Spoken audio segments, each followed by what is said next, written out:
In this lesson, we'll create the tire material. So I've got the tire selected. Let me go ahead and isolate that. And so you can see the map is on there as a diffuse. And so let's go ahead and open up the material editor. And so now what I want to do is create a new material that we can use as this tire rubber. So I'll go ahead and say get new material. Let's get an arc and design. So it's kind of an architectural and design material that you can choose many different types of materials from the templates. So we've got different types of finishes, ceramic. We're going to go down and choose rubber. Okay, so we've got a plain rubber.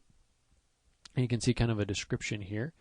I'm going to go ahead and take the color, and let's take this color almost all the way down to 0. Okay, so it's really, really black. All right, let's go ahead and I'm just going to copy this over, okay, to create the new rubber. So I'll call this tire rubber, and I'll call the second one here tire tread. Okay, and in this one, we're going to scroll down to special purpose maps, and you'll find bump right here.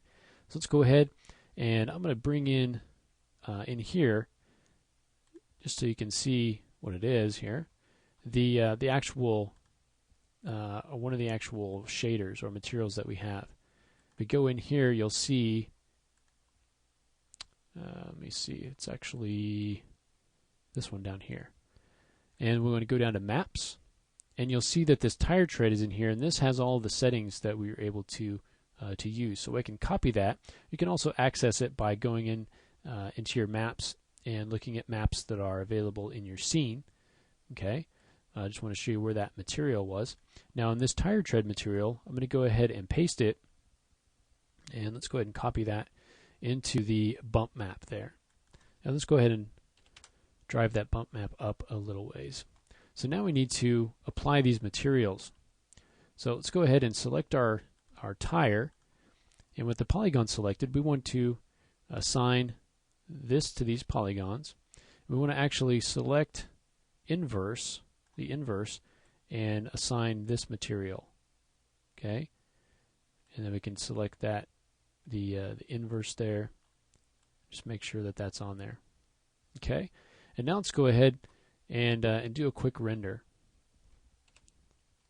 Okay, I'm going to turn that back on there, and now let's do a render. And I'm going to go ahead and open up the rendered frame, and let's go ahead and just render a region here, and somewhere where we can possibly see a little bit of the bump and see how it looks. So we'll go ahead and render this region right up here. We'll go ahead and hit render, and I'll pause as this renders up. And there you can see it's a little bit hard to see. If I maybe rotate around a little bit, you'll be able to see this a little bit better. And come in here and render this, and let's go ahead and drive that bump up a little bit more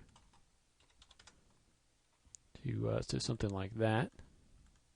Okay, and we'll go ahead and re-render and again pause.